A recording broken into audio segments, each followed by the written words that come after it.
Hey everyone, this is Chris, and welcome to another episode of Siege School. I put up the first pilot episode last week on bandit tricking and received a lot of positive comments to keep the series going and asking me for more advice. In future episodes, I'll be taking suggestions from the YouTube comments, but for today's episode, I decided to cover something that I get asked a lot about during stream, and that is choosing operators for the match. A lot of people ask me why I go a specific operator on a specific map, so today I'm going to try to cover that using a sort of quiz/game show style. Alright, so I'm going to break down how this is going to work. First, I'm going to give you guys a scenario. For each scenario, there will already be 4 operators chosen. Those are the operators that your teammates will have chosen. I will also give you the map that you are playing on, as well as the game mode that you're playing. And if the scenario involves you playing on defense, I'll give you the site that you'll be defending. Once I give you all that information, I will put 10 seconds on the screen for you to think of an answer. There's going to be a total of 6 questions and 1 bonus question at the end. If you guess one of the operators that I mentioned in the answer, then you can give yourself a point considering it right. And at the end, I'll give you guys a mark based on how well you did. Alright, now with all the details covered, let's get into it. So here's your first scenario. You're on a defending team playing bomb on chalet. Your team's chosen to defend the basement, which includes wine cellar and snowmobile garage. So far, your teammates have chosen Jaeger, Rook, Mira, and Smoke. Alright, you now have 10 seconds on the clock to decide on an operator. And go.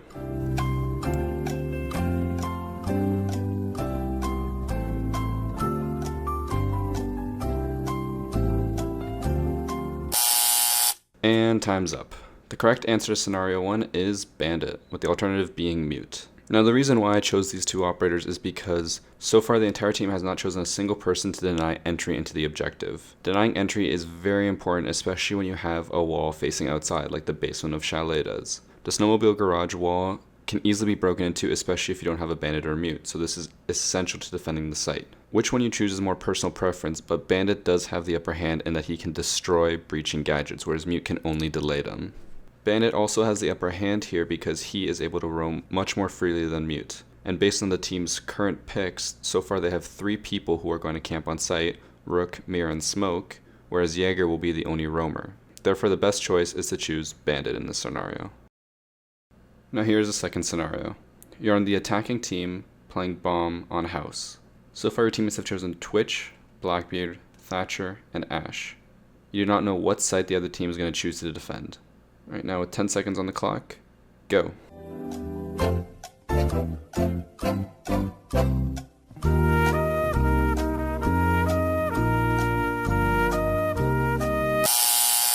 And time's up.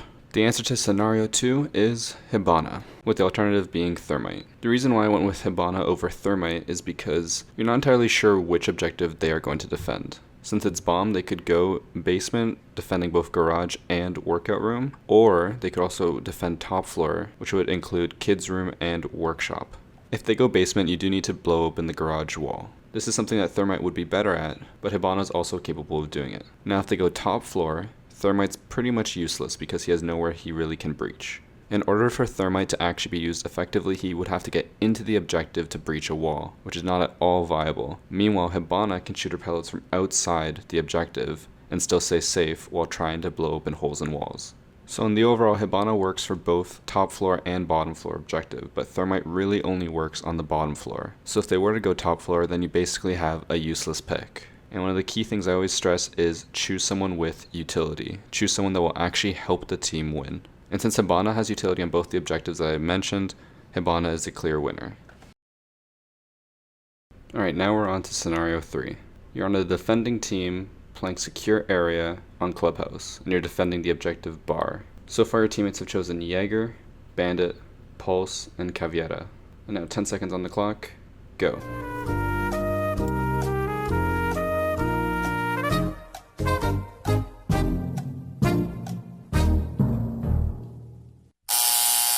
Alright, time's up, and the correct answer is Rook. There's a couple other candidates that you could choose, such as Doc or Smoke, but for secure area on an objective like Bar, you'd want to take Rook. The rest of your team has already chosen roaming operators, which means that they will be off-site a lot and probably in a lot of firefights. Rook armor decreases the amount of damage they take per shot, so they can last longer in battles. Normally I prefer Doc, but on a case like this, Rook is a better choice.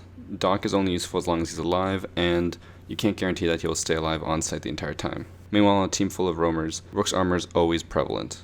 The roamers don't have to come back to another operator in order to get their buff, they can have it the entire time. And also another big important reason as to why to choose Rook is because the entire team is roamers, so the team does need an anchor on site.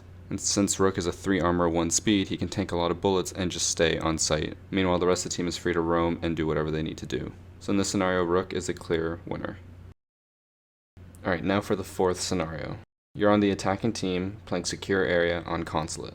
And remember, you do not know what site the enemy team is going to defend. So far your team has chosen Fuse, Thermite, Jackal, and IQ. Wait, 10 seconds on the clock? Go.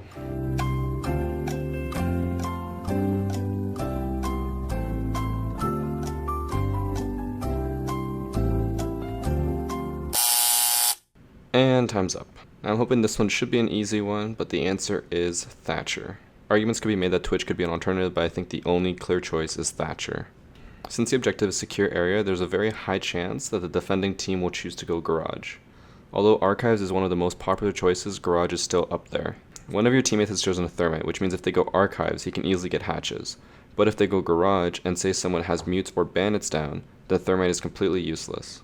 He can only really get in if Thatcher is able to destroy everything there. Obviously there are other ways to destroy the gadgets there, but Thatcher is by far the easiest one. My general rule of thumb is that if there ever is a Thermite or Hibana on my team and there's no Thatcher yet, then it falls on you to choose Thatcher. There's no point in picking a breaching operator if they have no way to breach. It's better to be safe than sorry and choose Thatcher just in case. Time for scenario 5. You're on the defending team playing Bomb on Cafe Dostoevsky. The objective you're going to defend is Train Museum. So far your team has chosen Rook, Mira, Smoke, and Bandit. With 10 seconds on the clock, go.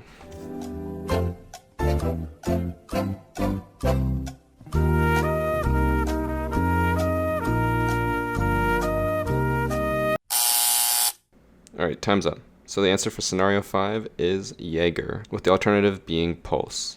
And the reason why I chose 2 roamers is because most of the team is comprised of people who will stay on site. Rook is an anchor, Mira will put her mirrors on objective and probably stay watching them, and Smoke will be used as the last line of defense, popping his smokes as the enemies try to run in at the last second. The reason why Jaeger's the number 1 pick is because he is by far the best roamer in the game. His most powerful gun on defense, it being the only assault rifle for all of the defensive operators, and he's a 3-speed, meaning he can move around the map very quickly. On top of that, one of the biggest counters to defending Train Museum on Cafe, especially for secure area, is fuse clusters from above. Jaeger's ADSs can help for all the people who are staying on site while he roams. And next, the alternative was Pulse. The reason I chose Pulse is because he is capable of scanning all the people who are hanging outside the windows by Train Museum. Since there's a balcony there where everyone can look into the objective, Pulse is very important as he can see who is out there and where they are. This can be used to the defender's advantage if he goes up to Cigar Lounge and scans for enemies outside. If he can see where they are, he can then jump outside the window and kill a few of them while he's out there. The other option is to use him as a way to prevent people from breaking into Cigar Lounge. He can track where they are on the roof and make sure he can kill them before they can even get into the top floor. And now scenario 6. This is the last scenario before the bonus question. In this scenario, you'll be on the attacking team playing secure area on border. And again, you do not know where they're going to be defending.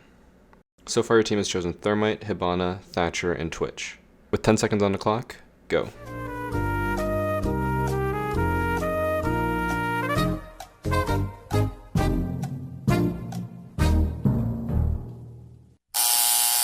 And time's up. The answer to scenario 6 is Buck, with the alternative being Ash. The reason for these choices is because the rest of the team has already chosen every operator needed to break all gadgets and all reinforced walls on site. You do not need to choose someone for utility when it comes to reinforced walls. Instead, your team requires someone who has a lot of destruction. Since Border has vertical destruction, Buck becomes the number 1 pick. This is because he can break holes in the floor from above and below. One of the best strategies to run when someone is defending armory lockers on Border is to have Buck go in below and shoot the floor beneath them.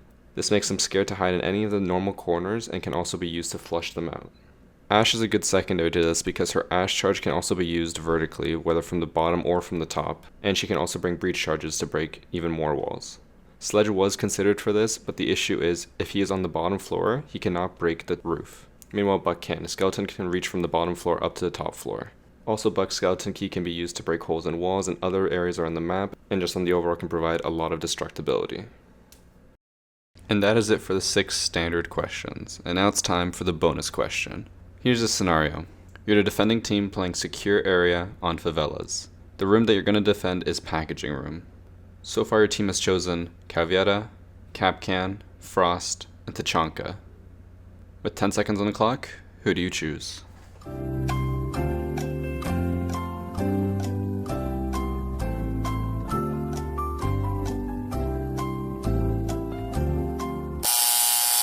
And time is up.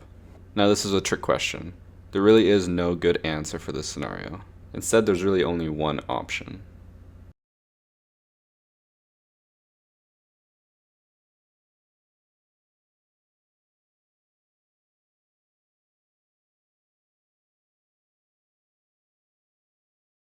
Alright guys, that concludes today's episode of Siege School.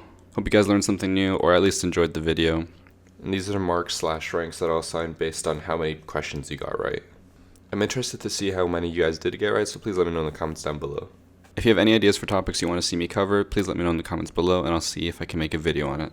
And also just a quick reminder to those who don't know, I do stream Siege on Twitch daily. The link is on the screen and in the description below. Today's stream should be live an hour after this video goes up. I stream every single day at noon Eastern Standard Time. And also before I finish this video, I do want to let you guys know that this will be a weekly series now. A new Siege School episode should come out every single Saturday. Hope you guys enjoy it and I'll see you guys next time. Take care.